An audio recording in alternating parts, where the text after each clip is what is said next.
Olá a todos, hoje nós vamos falar sobre EQM, vou usar esse formato aqui com a lousa de novo, porque fica mais fácil para mim fazer. Isso não implica que eu não faça outros vídeos posteriormente, com formato de infográfico, slide, PowerPoint, por aí vai. Eu vou continuar fazendo outros formatos, tá? Mas para ter uma frequência maior no canal, eu vou fazer vídeos assim, porque fica mais espontâneo e ao mesmo tempo mais rápido. Isso é fundamental para mim atualmente, né? Que eu faça a coisa com maior rapidez, mas sem perder a eficiência do conteúdo, que é o que afinal importa, né? Então esse vídeo aqui é sobre EQMs. EQMs significam experiências de quase morte. Experiências de quase morte é aquilo que nós podemos chamar de experiências inefáveis. Não necessariamente alguém precisa morrer para ter esse tipo de experiência. Alguns relatam essa experiência não tendo um ataque cardíaco ou um acidente de carro, mas simplesmente dormindo, tá? Então existem muitas variações de testemunhos quanto a isso.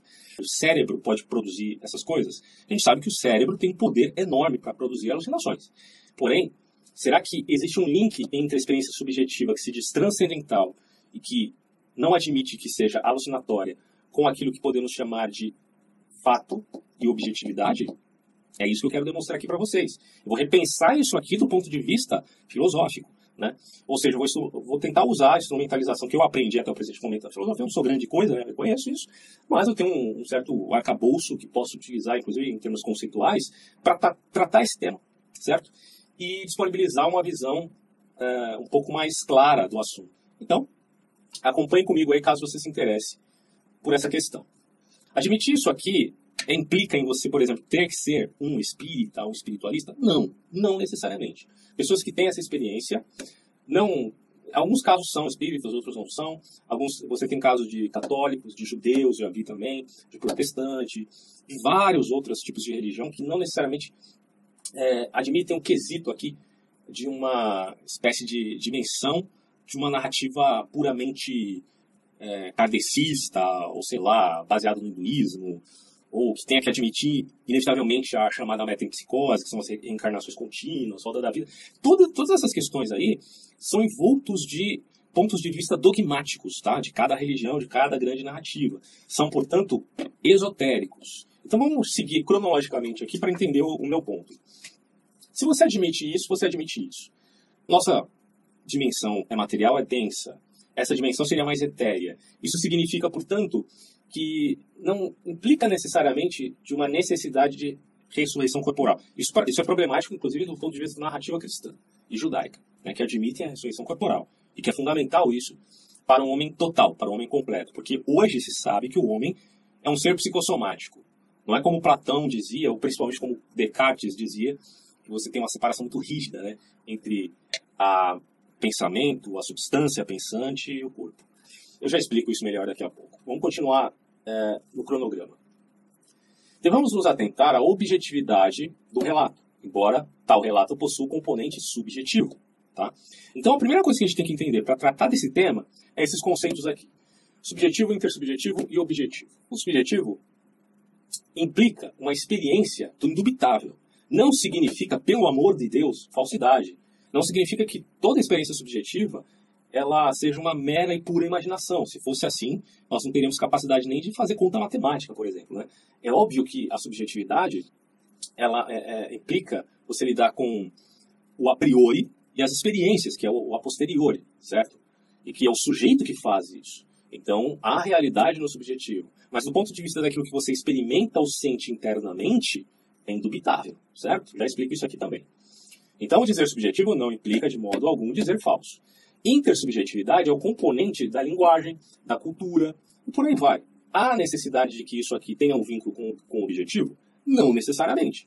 Algum caráter imaginativo do subjetivo deve necessariamente ter um retrato objetivo? Não necessariamente, também, certo? Mas isso não implica que toda experiência de cunho intersubjetivo, grupal, ela seja ao contrário da objetividade, né? E o objetivo aqui é a relação com o mundo externo, que implica a não negação do fato, tá? Ou seja, você está admitindo do ponto de vista objetivo uma posição tanto positivista e cientificista da coisa, porque você tem que ter experiência empírica, o teste, a enumeração baconiana, por exemplo, do órgão de Francis Bacon, que tem esse caráter muito forte aqui, mas que a gente sabe que hoje na ciência moderna não é assim. A ciência moderna não tem mais, se você não sabe, fique sabendo agora, não tem mais esse paradigma puramente cientificista. Ela está aberta a pensar do ponto de vista, inclusive, de uma física teórica, matematizada, mas, claro, mesclada a uma física experimental também. Né? Bom, então, entendendo esse conceito aqui, fica mais fácil da gente contemplar e ver se há validade ou não em experiências EQMs, certo? A admissão do fato não é o mesmo que a interpretação do fato. Existe fenômeno anômalo, existe. Se você nega isso, você é um tonto, porque você não está nem sequer validando uma tentativa de investigação que dê conta desse fenômeno. Você já está dizendo, isso não cabe no meu empirismo, então não vale nada, então eu nego, então eu varro para baixo do pano, do tapete, melhor dizendo. Bom, então você é um tonto, você não presta para avaliar esse tipo de coisa, então não fale sobre o assunto, certo? Como seria possível atestar o subjetivo se tal está no campo do indubitável, naquilo que você, por exemplo, naquilo que você sente? É claro que existem, como eu falei, a priori, mas do que eu sinto dor, prazer, alegria, tristeza, há uma forma de se tornar perceptível aos que estão de fora, é óbvio que sim. Mas do ponto de vista de comprovação de prova, eu sequer posso comprovar empiricamente a existência de outras mentes, certo? Quem dirá do indubitável? Não há como. Mas eu estou falando no sentido de provar, não de admitir. Eu admito que existem outras mentes. Se não fosse assim, eu seria um solipsista, tá? Estou admitindo outras mentes, estou admitindo o mundo fora de mim, e estou sendo um realista e não um idealista. Só que o realismo não é um bloco monolítico, né? Você pode pensar realismo de várias formas. A nossa tentativa é ser realista diante dessas questões. Por isso estamos admitindo determinada objetividade. Mas eu sei que tem coisas que a gente precisa trabalhar com conceitos, com deduções, com induções, por aí vai. Existe um problema epistemológico. Prometi inclusive um vídeo sobre epistemologia. Não esqueci, o PowerPoint está quase pronto, vou fazer logo mais. Bom, então do subjetivo você precisa ter o quê? Uma ancoragem, certo? Uma ancoragem objetiva. Eu estava discutindo, como eu falei no outro vídeo anterior, né, sobre essa questão, por exemplo, de você se validar uma narrativa religiosa. Você parte só do subjetivo? Isso seria fideísmo, tá? Mas alguns que admitem uma defesa da fé do ponto de vista do pressuposto, que é o pressuposicionalismo, ele simplesmente vai admitir certas crenças, ou melhor, ele está partindo de certas crenças para criar uma narrativa, certo? Você tem, por exemplo, a ideia de que o filósofo ele não pode se separar da sua filosofia, ou de que o artista não pode se separar da sua arte, o cientista da sua ciência. Por mais que se tenha esse argumento de que haja imparcialidade na tentativa de se fazer uma coisa ou outra, claro que na arte não há essa preocupação, mas na filosofia e na ciência existe. Mesmo assim, há tendências, porque o homem não pode se separar necessariamente da sua obra, do seu pensamento, ou até mesmo da sua investigação. Não há puro indutivismo, porque dizer isso é ingenuidade, tá? Isso aí a maioria dos filósofos da ciência concordam, que é o famoso indutivismo ingênuo, né? De qualquer maneira, seja do ponto de vista de uma defesa por evidências ou de uma defesa por pressupostos, ainda assim você tem que admitir essa ancoragem aqui, tá? Da sua narrativa. Ela tem que ter uma ancoragem no objetivo, senão ela vai ficar apenas no lugar etéreo da sua própria subjetividade. Como eu vou saber que isso é verdade ou não? Se é uma coisa totalmente interna sua e não minha, né? Beleza. Aí, partindo desse ponto de vista, você tem que alocá-lo ao mundo objetivo, né? Da relação do sujeito com o objeto. Isso pode se manifestar, inclusive, usando a linguagem. Na verdade, vai se manifestar inevitavelmente usando a linguagem. E aí você tem esse caráter intersubjetivo, que é o paradigma da filosofia da linguagem, certo? Não dá para esquecer. O que não implica que a linguagem represente aqui apenas uma convenção, tá? Poderíamos dizer, a linguagem é só convenção, então como é que você vai alcançar isso aqui? Bom, eu posso partir do ponto de vista não da convenção, meu caro, mas do simbólico, como diria o Poincaré. Se eu parto do simbólico, eu estou partindo aqui da ideia de que embora haja esse elemento gramatical, né, no caso aqui da linguagem, eu posso inferir que o símbolo represente a coisa mesma, tá? Ainda que esteja usando a linguagem como uma espécie de jogo, né, grupal, podemos dizer assim. Eu estou falando da coisa mesmo, e essa é a ideia, falar da coisa em relação ao fato, em relação ao mundo que está fora de mim, tá? Objetivo. Vou te dar um exemplo agora à luz do que a gente está falando aqui, que é EQM. Por exemplo, curas seguidas da experiência. Existe um canal muito interessante no YouTube chamado, afinal, Quem Somos Nós? E esse canal ele vai falar sobre diversas experiências sobre EQM, vários relatos. Alguns eu fico com o pé atrás, outros parecem interessantes. E ali você percebe que existem casos onde a cura seguida da experiência. E não é qualquer cura, tipo, eu estava com a unha encravada, dormi, fui até o terceiro céu, quando eu voltei, minha unha estava consertada. Não é nesse nível, não. A coisa está no nível de câncer terminal, de doença terminal, de coisas realmente complicadas, né? O que implica dizer que há uma ancoragem no objetivo. Isso é fundamental. Outro ponto, que é essa ancoragem, está na descrição de ambientes externos simultaneamente à morte clínica. O sujeito está morrendo, teve um infarto, desmaiou, enfim, o coração parou, às vezes tem até o caso do cérebro não está mais sendo oxigenado, obviamente, porque esse coração para, né? Enfim, e ali ele está como que fora do seu corpo, vendo a coisa do teto, olhando para baixo, descrevendo todo o ambiente, o que está acontecendo ali, o que as pessoas estão falando, como elas estão agindo, como elas estão vestidas e por aí vai.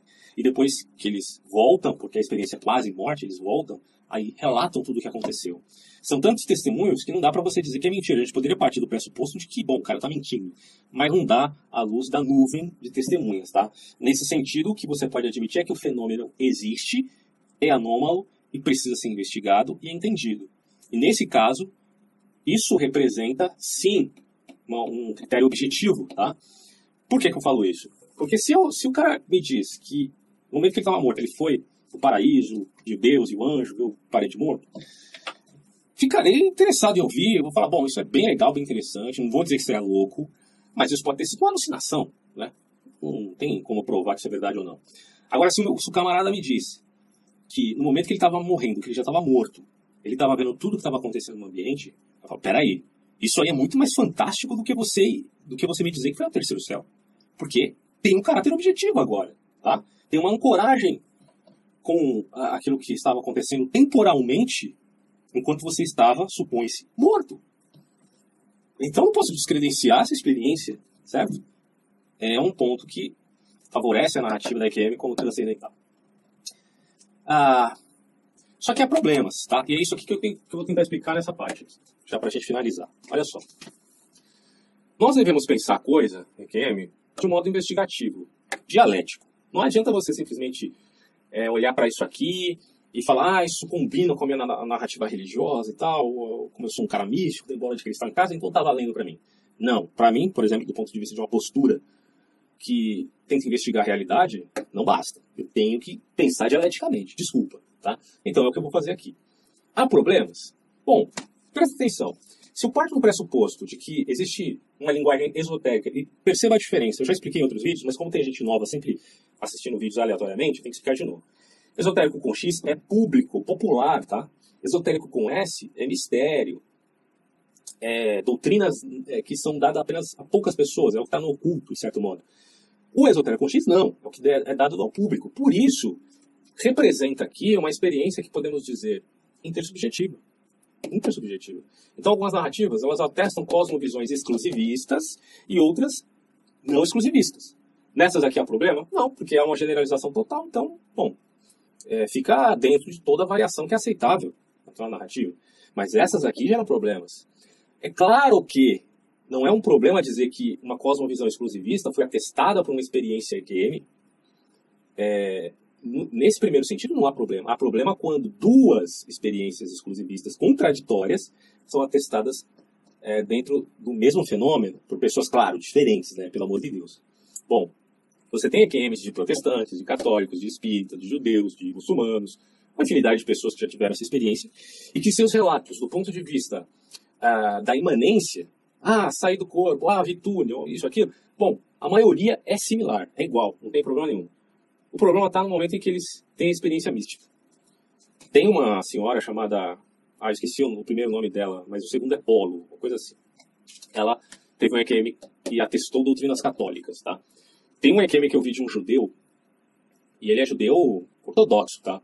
Teve um EQM também, atestou experiências que validavam a doutrina judaica. Já vi protestantes também, espíritas, é o que mais tem, né? Então, assim, isso gera uma problemática no sentido de que há dogmas exclusivistas. E aí eu coloquei aqui, de 3 uma. Ou concluímos que na suposta dimensão paralela, se é que podemos dizer assim, os seres não se preocupam com a roupagem, porque é simplesmente esotérico com X, né? Não se preocupam com a roupagem religiosa, e que isso é bem complicado, principalmente para aqueles que têm dogmas elementares de fé, calvinista, católico, protestante, judeu, muçulmano, eles não vão aceitar jamais esse tipo de narrativa. Mas, enfim, né? Eu estou jogando aqui verde para colher maduro, porque eu estou simplesmente tratando a coisa do ponto de vista dialético. Eu não estou dando a minha opinião aqui, tá? Bom, se você admite, então, que é só uma roupagem, as religiões são mera roupagem, então você está admitindo o esotérico com S, que está além disso aqui, tá? E se ele está além disso aqui, não está preocupado de maneira alguma com a roupagem a qual você identifica no outro mundo. Eu vi Jesus, Maomé. Bom, não faz muita diferença nesse sentido, certo? Até experiências individuais. Eu vi minha avó, meu avô, e tipo aí. Bom. Ou então, algumas ou todas as experiências são falsas, tá? Se algumas são falsas, isso implica que algumas são verdadeiras. Ou seja, aquelas que falam de uma narrativa exclusivista que é verdadeira. Enquanto aquelas que falam de uma narrativa exclusivista que não é verdadeira, enfim, seriam falsas. Simples assim, tá? Ou algumas, ou todas. Certo? Bom, no primeiro caso, que é esse aqui, né? A despreocupação com o elemento esotérico com X, a essência da experiência é verdadeira, mas a roupagem é só linguagem, ela é só intersubjetiva. Pouco importa, supõe-se. No segundo caso, o que for falso o será totalmente. E é aí que podemos admitir alucinação, delírio e ilusão. Ou, do ponto de vista de que algumas são verdadeiras e algumas são falsas, eu não coloquei aqui, mas a gente pode admitir um falseamento, por exemplo, na doutrina cristã, você não tem maniqueísmo propriamente dito, mas você tem a admissão de seres malignos, né? Você poderia dizer a enganação do maligno e por aí vai, né? Essa narrativa, por exemplo, no cristianismo. No espiritismo você tem uma outra explicação, no judaísmo uma outra explicação, mas que tem paralelo com esse conceito, certo? Bom, mas do ponto de vista físico-químico, você simplesmente pode admitir, olha, alucinação, delírio, ilusão, tudo forjado pelo cérebro, porque o cérebro efetivamente nos engana, tá? E isso é uma questão comprovada, né? Que o cérebro humano tem a capacidade de nos enganar, no sentido de provocar ilusões. A alucinação, como vocês já sabem, é aquilo que representa o simulacro dos 5 sentidos. O delírio é uma certeza, eu sei, mas não sei porque sei, mas sei. A ilusão que você tem, mas como uma resposta do ambiente, tá? Bom, pode ser tudo forjado, mas será que isso não é um radicalismo? À luz do que eu acabei de falar aqui sobre a ancoragem do elemento objetivo que você tem, curas seguidas da experiência e relatos do ambiente enquanto se está desacordado ou pior, morto. Tem casos, por exemplo, de cegos que têm EQM. E nesse ponto, de novo, nós temos uma ancoragem com o mundo fora de nós, como objetivo, tá? Do ponto de vista epistêmico, ou epistemológico, e do nosso atual conhecimento, essa segunda hipótese ela é plausível, não vou negar. Tá? Existem situações onde as pessoas têm acidentes cerebrais e acabam tendo uma experiência esquisita até da própria consciência. Agora, do ponto de vista do fenômeno correlato, aí já não tem como dizer que isso aqui é meramente alucinação. Porque nesse caso, a segunda opção, que é o fenômeno correlato, ele tem um peso considerável e talvez até maior do que o aparato teórico e da filosofia da ciência, enfim, do método que está sendo utilizado para interpretar o caso, tá? Porque é um fenômeno anômalo. Anômalo não só ao sistema, dado como paradigma da ciência atual, mas também do método que é utilizado, que não consegue dar conta desse fenômeno anômalo, certo? À luz do que eu acabei de dizer aqui sobre a ancoragem do objetivo. Admito, por exemplo, dimetiltriptamina, que é o DMT, o famoso DMT que você é um que é primo, né, químico da serotonina, e você encontra essa substância aqui em alucinógenos, né, ou pode ser produzida pelo corpo. Então, por exemplo, você tem no chá de ayahuasca, que você tomando esse chá você pode ter experiências alucinatórias, drogas psicodélicas e por aí vai. Então, o que isso representa? Que, de fato, a gente tem que admitir que há um link, tá, físico-químico de produção no próprio cérebro de determinadas experiências interiores que possam dar conta do caráter, por exemplo, transcendental, que no fundo são alucinatórias. Mas que ainda assim, sendo alucinatórias ou não, podem, na verdade, ter um vínculo entre aquilo que é material, porque o cérebro não deixa de ser material, não deixa de ter o elemento da energia ali agindo. Alguns, até como o Penrose, né, diz que a mente pode ser quântica, sabe-se lá. como justificar isso, né? Precisaria pesquisar mais, mas enfim. Mas do ponto de vista de que há uma relação físico-química no cérebro, material há, tá? Porém, como explicar efetivamente esse sistema complexo chamado cérebro? De fato, pode ter uma relação física, o que não desconsidera a possibilidade de uma relação que seja, não tem outra palavra para utilizar aqui, espiritual mesmo, né? Porque quando você tem um cara que, estando morto, sai do seu corpo e vê as coisas de fora, de outro ângulo, e inclusive vê o próprio corpo deitado, morto, é difícil de você admitir que a coisa é apenas físico-química. Sinto muito, mas é um fato, né? Bom, tem um livro chamado Molécula do Espírito, vocês podem pesquisar, é interessante, que vai falar mais sobre esse assunto. E, por fim, nós simplesmente não podemos descartar essa experiência dizendo que é apenas fruto de uma invencionice. Tem um caráter, como eu disse, cultural, baseado na nossa linguagem, um elemento poderosamente subjetivo, imaginativo, sem dúvida nenhuma, mas também um link com o mundo objetivo. É esse o ponto que eu quero deixar aqui para você, caso tenha interesse em pesquisar mais sobre esse tema. Então, finalizo por aqui. Tchau.